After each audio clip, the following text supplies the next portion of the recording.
Hi guys, this is Robert from the InsideSalesGuy.com. Today we're going to talk a little bit about pricing and whether or not you know what pricing you should put on your products.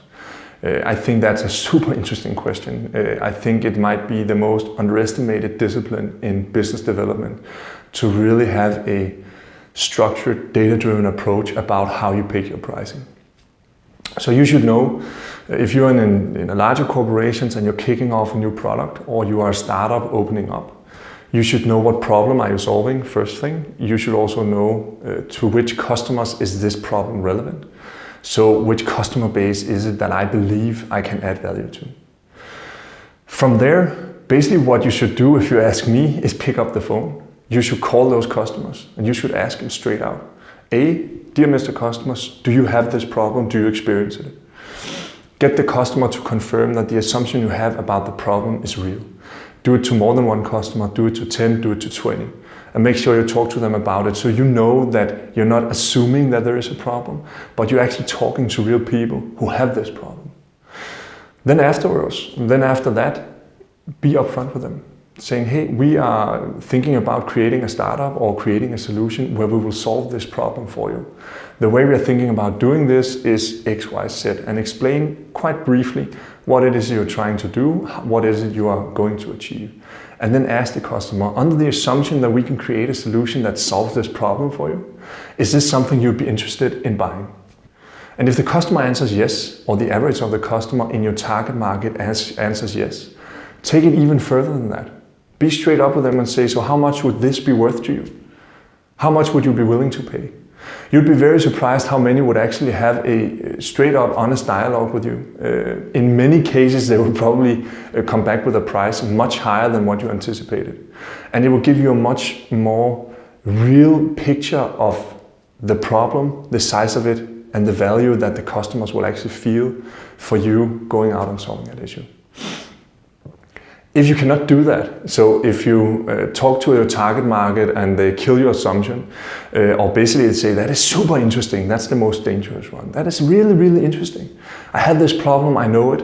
You should definitely create that startup and solve this problem.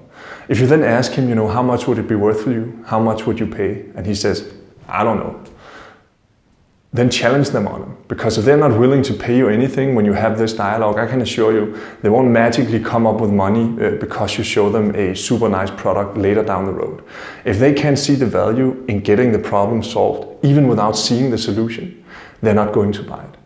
So save yourself a lot of energy and a lot of time in creating something that people are not willing to buy. And that's basically, in my opinion, the important part of this exercise, is you going to your target market, making sure you're engaging them, and actually before you spend any resources in doing product development, you should be able to get some of the customers from your target market to buy in. You can even take it a step further and say, dear Mr. Customers, we are going to create these 4 different features to attack that problem. So if you look at these 4 features, which one of them would be most valuable to you? He might come back to you and say, well, feature 2 actually holds like 75% of the entire value of the full product. So I would be willing to pay 75% of the price just for that feature. Now that would be super, super interesting for you, because when you start doing product development, you would know where to start. You would even be able to say to him, okay, so under the assumption that I create something that can do this for you, would you be willing to buy this product? Can we do a deal now? And get a paper on him for them to do a 50% investment. Perfect case, they pay you up front before the product is really done. In some cases, you can actually do that. But I think this is really, really important, because this gives you data. Especially if you're one of those startups that needs to find seed funding or early funding. Imagine you go into an investor and say, dear investor, I have this great product, or I have this great idea, I'm going to solve this problem for this target market. You should fund it and it will all be awesome. We're going to earn a lot of money, right? You do the whole hockey stick curve and all that stuff. That's one way of doing it. The other way could be, dear Mr. Investor, I have this assumption about a problem in the marketplace. I have called these 20 different companies from the target market for a solution like this. They have confirmed to me that the problem is real. They have confirmed for me that on average they're willing to pay X, Y, Z for a solution like this. And they have actually signed a letter of intent to buy this solution. So what I need from you is basically investments so we can hire some developers, develop this product to meet these specifications, and then I already have some customers in place. If you were the investor, which company would you invest in?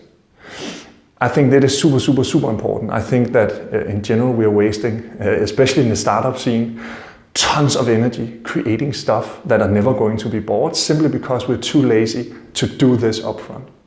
So please do yourself a favor. When you have an idea, make sure that you get the data to support it. Make sure that you either kill your assumptions or confirm them before you spend tons of energy on this. So that will be new pricing for new products. I'm going to do a post later about when you have something up and running, how can you change your prices up and how can you optimize them. But I think that is a full post by itself. Thank you very much for listening. Happy selling out there. See you around. Bye.